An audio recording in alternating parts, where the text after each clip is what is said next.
Preneurs, the great resignation did not start with the pandemic. It actually started way before. But do you even know why? Let's talk about it.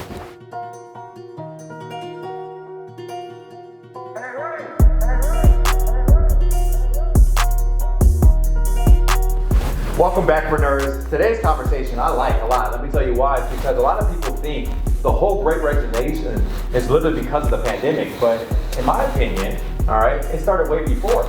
Today's kind of talk about, I have literally 6 points for you, and they're all ours as well, so stick with me. I thought that was pretty cool. So number one is retirement.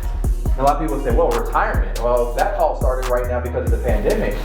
Well, no, not at all. Great resignation actually contributes to this retirement word and why people are retiring, because people are starting to figure out right now, and I think the pandemic accelerated it, is saying, well, I'm at this job, I am now would be able to go home, enjoy home, be with my family. I think I wouldn't mind receiving a check in retirement, but not having to go back to where I'm at. So now people are starting to kind of realize that, you know what, I'm going to take an early retirement.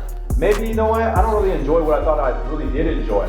And so a lot of people are starting to make a decision to retire. Number two is relocation. A lot of people say, well, I mean, since the pandemic, everyone's relocating. I mean, look at myself. I moved from California. Why did I move from California? It's because I was looking for a better opportunity, you know, for me and my family, for business expansion. A couple other principles and values were a couple of reasons as well. And so I moved to a different place. I moved to Texas. A lot of people moved to Nevada. A lot of people moved to Florida. A lot of people are moving to all different places around the country. And a lot of people put this towards the pandemic. I think it's accelerated, but at the end of the day, a lot of people are saying, you know what? I don't have to be tied to literally a job anymore. I'll resign from this job in this location. I'll move anywhere else for a better opportunity.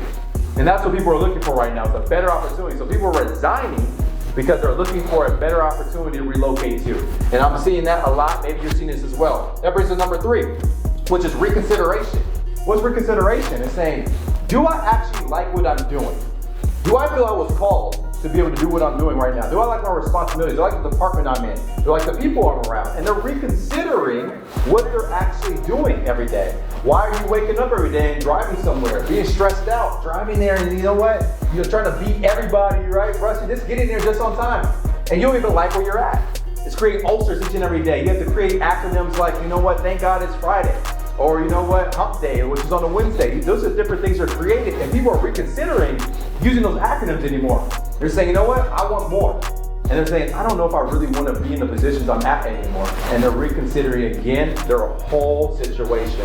That's happening a lot. Is that just because of the pandemic? I think it's accelerated it. But again, this has been happening way before the pandemic. Okay? That brings us to number four, which is reshuffling. What does reshuffling mean? Maybe you love your industry. You love the industry you're a part of, but you don't know like what your position is. So you're choosing different positions in the same industry, and you're reshuffling all in the same industry. So that might be happening for you as well. That's happening a lot right now. It's been accelerated because of the pandemic.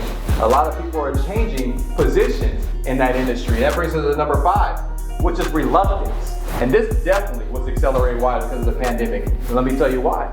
A lot of people will say, well, my employer told me that I can no longer work here anymore if I don't get something, you know, into my arm. A lot of people are reluctant to be able to go to work and they say, no, I don't want to go there anymore. Some people will say, you know what, because of political views, you know, they're reluctant to go in that environment. They don't feel safe anymore. A lot of people say, you know what, I like working at home, right? I enjoyed it. So because of that, they don't want to go to the office, but their employer is saying, come to the office. They're reluctant for that. You know what I mean? So there's a lot of different reluctance that's definitely been increased or enhanced. And it's been contributed because of the pandemic, but this has definitely been happening way before that as well. But a lot more people today are more bold in saying, I'm reluctant to going back to that position. I think I'm going to resign, okay? And they're making that decision. And that brings us to the last one, which is revenue. Inflation moving at such a high rate. And again, the government can never tell you exactly what the inflation rate is because that's the consumer price index, right?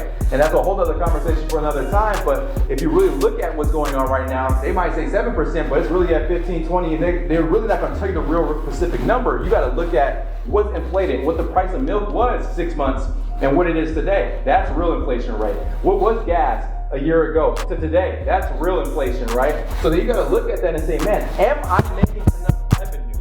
Am I making enough money right now to really position myself to have the options in my household Or is my dollar decreasing, which is lowering my buying power, which lowers my options and my opportunity for my household, which forces me to be stressed, which forces me to be in a position to have to figure out different ways to go find other positions or start a new business or different things like that I never had to think about before.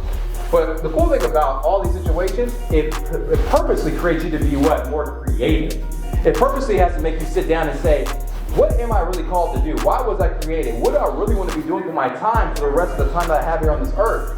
What do I want to do every day that actually makes me happy, fulfilled, that when I go to sleep at night, that I know I'm doing the best for myself, the creation that I have, maybe my culture, my community, even my country. All those different things are going through your mind. And I believe these 6 things are definitely contributing to you having to sit down and make those true decisions for yourself. So that is going to end this video. Hopefully it added value to you so you understand again that the Great Resignation really didn't start because of the pandemic. The pandemic just enhanced these 6 different things that all of us have to think about right now. And if you're really thinking about it as well, go ahead and tag another leader, another entrepreneur, another business owner that maybe is going through the same things. Let me ask you as well, did I miss any?